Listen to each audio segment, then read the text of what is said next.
Pour continuer mon apprentissage en électronique, maintenant je voudrais m'intéresser à ce qu'on appelle la bobine, ou self, ou inductance, ou solénoïde. C'est plusieurs appellations pour décrire un même composant. Donc là j'ai commencé à me renseigner, à faire des recherches sur internet. Donc pour l'instant je n'en sais encore pas assez pour pouvoir vous partager un peu de l'info de vulgarisation sur la bobine. Parce que comme vous savez, j'apprends quasiment en même temps que vous, je suis aussi un vrai nul. Pour l'instant, je suis en train de compiler de l'info, mais j'en ai pas assez, et j'en sais pas assez, j'en ai pas assez appris pour pouvoir résumer et retraduire ce que j'ai trouvé. Ce que je vous propose en attendant, c'est un petit exemple pratique d'une bobine qui va fonctionner en électroaimant. Donc on retrouve ici de façon très schématisée un petit circuit électrique avec une bobine, avec donc toutes les spires qui s'enroulent. Et donc quand on fait passer un courant électrique dans cette bobine, eh bien ça crée un champ électromagnétique que ici j'ai matérialisé avec des lignes de champ qui sont en vert, qui matérialisent donc le champ électromagnétique autour de la bobine. Et donc c'est ce champ électromagnétique qui aura la faculté de pouvoir attirer des métaux.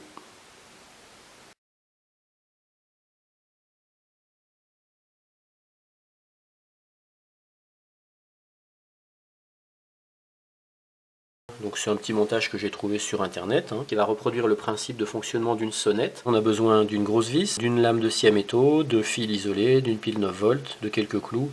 Et puis moi j'ai pris un couvercle de casserole que je vais mettre ici pour accentuer l'effet de vibration de la lame. Donc le principe de fonctionnement c'est quoi? C'est que quand on ferme ce circuit, eh bien donc cette bobine va se comporter comme un électroaimant et attirer à elle la lame de scie à métaux, donc la lame va vouloir venir se coller contre la vis là. En venant se coller, elle va rouvrir le circuit parce qu'il n'y aura plus contact entre le clou et la lame. Comme il n'y aura plus contact, eh bien l'électroaimant ne fonctionnera plus.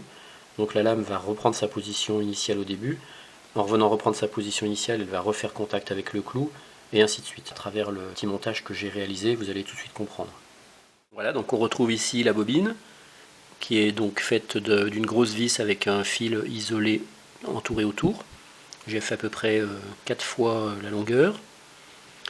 Une pile 9 volts tout simplement. Ici la petite lame de scie à métaux qui est ici donc fixée à la plaque de bois. Et ici le petit clou qui est en contact avec la lame de scie à métaux. Donc simplement la lame de scie à métaux, il faut la limer de façon à ce qu'on enlève la peinture et que le contact électrique se fasse entre le clou et la lame. Et puis j'ai rajouté tout simplement un couvercle, de façon à ce qu'on entende mieux la vibration. Donc là j'ai pas d'interrupteur, je le fais moi l'interrupteur simplement en branchant. Et vous voyez ce que ça donne. Et voilà la petite sonnette. Bon, je vous l'avoue, elle n'est pas très performante, mais l'essentiel c'est de reproduire le principe de fonctionnement.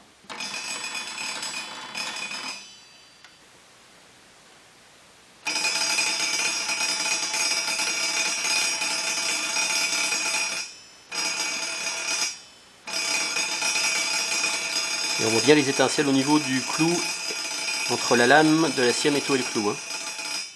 Donc ça fait pas partie du circuit électrique. C'est simplement pour surélever la lame à son extrémité là-bas, pour qu'elle puisse vibrer librement et qu'elle ne frotte pas contre le bois. Donc le courant part de la pile, passe par ce fil. Je le relie ici à une extrémité de la lame. Le courant passe par la lame. La lame est en contact avec le petit clou. Donc comme je disais, il faut limer la peinture de la lame de façon à ce que le contact se fasse bien entre le clou et la lame. Comme la lame est en contact avec le clou, le courant passe par le clou. Le courant vient ici alimenter ma bobine, puis revient là, et cette partie-là est reliée à l'autre extrémité de la pile. Alors quand la bobine est alimentée, elle crée un courant électromagnétique, donc elle attire la lame à elle.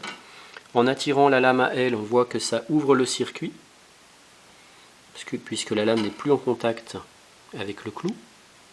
Le circuit étant ouvert, le courant ne passe plus, donc l'électroaimant ne fonctionne plus, donc la lame n'est plus attirée, donc elle revient prendre sa position initiale. En venant reprendre sa position initiale, elle refait contact, ici. Donc il y a à nouveau contact, elle ferme le circuit, donc l'électroaimant à nouveau fonctionne, donc réattire la lame. La lame en étant attirée vient de nouveau ouvrir le contact, couper l'électroaimant, la lame reprend sa position, et ainsi de suite.